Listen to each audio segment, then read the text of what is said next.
আসসালামু আলাইকুম রহমতুল্লাহ বারাকাত। সম্মানিত দিনদার মুসলিম ভাইয়েরা, আশা করি ভালো আছেন। আজকে আমাদের নুরুল হুদা ভাইয়ের এখানে বসছিলাম, তো চিন্তা করলাম বসে থাকি লাভ কি, একটু কথা বলি আপনাদের সাথে। বিষয়টা নিয়েছি মৌলবাদ। আমাদের দেশে অনেক আগ থেকে একটি শব্দ চলে আসছে, সেটা হলো মৌলবাদ। যারা বিভিন্ন রাজনৈতিক গণতান্ত্রিক রাজনৈতিক দলের সাথে জড়িত, তারা এই শব্দটা বেশি ব্যবহার করে।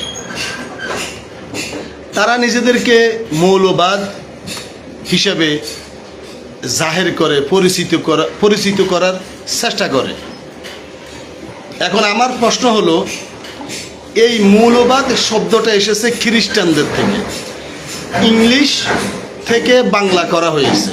এটা কোনো ইসলামের শব্দ নয়, বা এটা অতীতকালের কোনো শব্দও নয়। হয়তো বা 200-300 বছর অথবা 500 বছর আগে এই মৌলবাদ শব্দটা আবিষ্কৃত হয়েছে, অথবা 100 বছর আগে। এর আগে কিন্তু এই মৌলবাদ শব্দটা ছিল না। আমি এখান দিয়ে আরেকটি কথা প্রাসঙ্গিকভাবে বলতে চাই। আমাদের দেশে কিছু মানুষ নিজেদেরকে আলুল হাদিস বলে পরিচয় দেয়।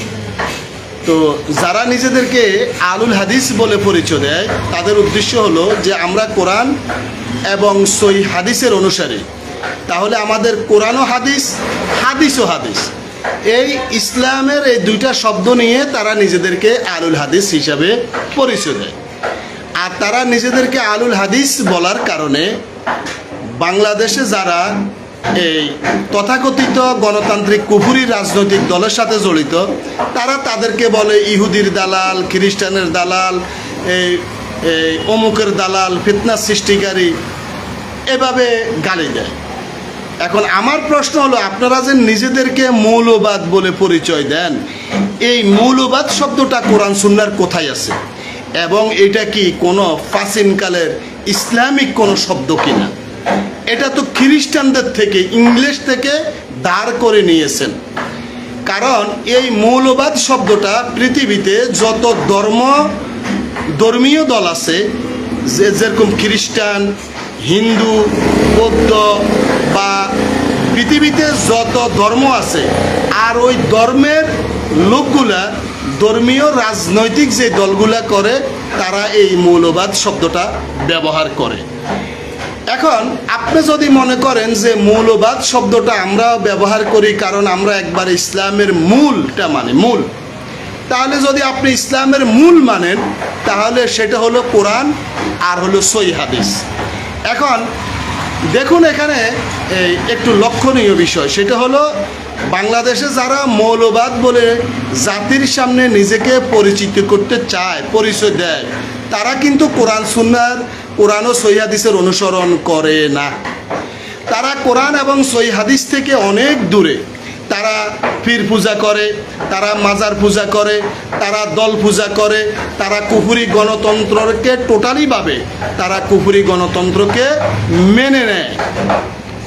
তারা কুফরি গণতন্ত্র মেনে গণতান্ত্রিক যত ধরনের হারাম কর্ম আছে, সব কর্মগুলা তারা করে। হরতাল, অবরোধ, ভাঙচুর, তারপরে গাড়িতে আগুন দেওয়া, গাছ কাটা, রাস্তা কাটা, নারীদেরকে নেতৃত্বের জায়গায় নিয়ে আসা। এমনি বলে নারী নেতৃত্ব হারাম, কিন্তু আবার নারীদেরকেই তারা নারী নেতৃত্বের জায়গায় নিয়ে আসে। নারীদেরকে ভোটে প্রার্থী করায়, মিছিলের সামনে রাখে, তাদেরকে দিয়ে বড় বড় সভা সমাবেশ করা। তার বাড়ি হলো একটা কথা কমলনগর, তাকে নিয়ে যায় ঢাকা। স্বামী কোথায়, স্ত্রী কোথায়, এটার কোনো খোঁজ খবরও থাকে না। তাহলে কথা হলো, মৌলবাদ যারা নিজেদেরকে মৌলবাদী বলে দাবি করেন, তারা যদি কোরআন এবং সহিহ হাদিসের অনুসরণ করত, তাহলে কোনো কথা থাকতো না যে না, ঠিক আছে, এই লোকগুলা নিজেদেরকে মৌলবাদী বলে দাবি করে আর তারা কোরআন এবং সহিহ হাদিসের অনুসারী। কিন্তু দুর্ভাগ্যজনক হলো সত্য, সেটি হলো যারা নিজেদেরকে মৌলবাদী বলে পরিচয় দেয়, এই লোকগুলা কোরআন এবং সহিহ হাদিসের অনুসরণ করে না। তারা কোরআন এবং সহিহ হাদিস থেকে নিজেদেরকে অনেক দূরে রেখেছে। তারা বিদাত করে, তারা কবর পূজা করে, তারা সম্মিলিত মুনাজাত করে, তারা মিলাদ পড়ে, তারা তাবিজের ব্যবসা করে, তারা দেখা যাইতেছে সম্মিলিতভাবে জিকিরের অনুষ্ঠান করে, দোয়ার অনুষ্ঠান করে। তারা এমন কোনো বিদাতি কর্ম নাই যে তারা করে না, এমন কোনো শিরক কুফরি সকল কর্মের সাথে এই লোকগুলা জড়িত। আবার এই লোকগুলা নিজেদেরকে মৌলবাদী বলে পরিচয় দেয়। এখন আমার কথা হলো, আপনারা একটু চিন্তা করে দেখুন সম্মানিত দিনদার মুসলিম ভাইয়েরা, আপনি কি মৌলবাদী পরিচয় দিচ্ছেন? আপনি কি শিরিক বিদাত কুফরি থেকে নিজেকে মুক্ত করতে পেরেছেন, নাকি জাতিকে ধোঁকা দেওয়ার জন্য, অথবা ক্ষমতা দখলের জন্য, অথবা অর্থ লোভে, অর্থ ইনকাম করার জন্য, অথবা পদের লোভে নিজেদেরকে মৌলবাদী বলে পরিচয় দেন? আমি এখানে এই কথাগুলো বলেছি কারণ ফেসবুকে, সোশ্যাল মিডিয়াতে আমরা দেখি অনেকেই নিজেদেরকে মৌলবাদী বলে পরিচয় দেয়। আগ থেকে যখন 2000 সালের আগে আমরা যখন মোটামুটিভাবে বুঝতেছিলাম, তখন দেখি যে অনেকেই নিজেদেরকে মৌলবাদী বলে পরিচয় দিত। আমি বলতাম হ্যাঁ আমরা মৌলবাদী, কিন্তু আসলে মৌলবাদীটা কি তখন সেটা বুঝতাম না। আল্লাহ সুবহানাহু ওয়া তাআলার অশেষ দয়া ও মেহেরবানিতে মৌলবাদ এই শব্দটা সম্পর্কে জানার এবং বুঝার আল্লাহ সুযোগ করে দিয়েছেন। আল্লাহ বুঝার শক্তি দান করেছেন বিদায় বুঝতে পেরেছি, আলহামদুলিল্লাহ। এখন দেখা গেছে যে যারা বাংলাদেশে নিজেদেরকে মৌলবাদী বলে পরিচয় দেয়, এরা আসলেই সবগুলা পথভ্রষ্ট গোমরা। এরা বিভিন্ন ধরনের কুফরির সাথে জড়িত, শিরকের সাথে জড়িত, বিদাতের সাথে জড়িত। এমন কোনো হারাম কর্ম নাই যে এই লোকগুলা করে না, আবার নিজেদেরকে দাবি করে এরা মৌলবাদ।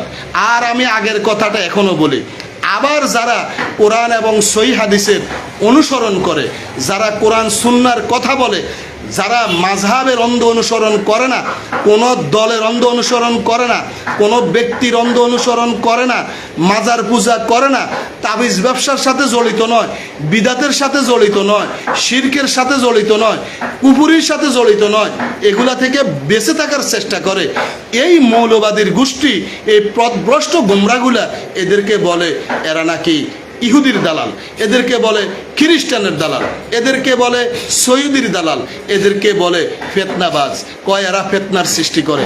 আরে যারা নিজেদেরকে মৌলবাদী বলে দাবি করে, তারা নিজেদের মধ্যে না হলেও 40 থেকে 50টা দলে বিভক্ত। তারা এক দলের লোক আরেক দলের লোকের কাফের বলে, এই দল বলে এই দল কাফের, এই দল বলে এই দল কাফের।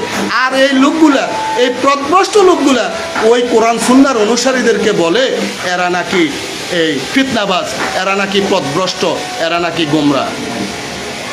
আমি এই কথাগুলা বলেছি, আপনারা শুনেছেন। আমার কথাগুলা জাস্টিফাই করবেন, চিন্তা ভাবনা করবেন আসলে কি আমি কথাগুলা রং বলছি কিনা।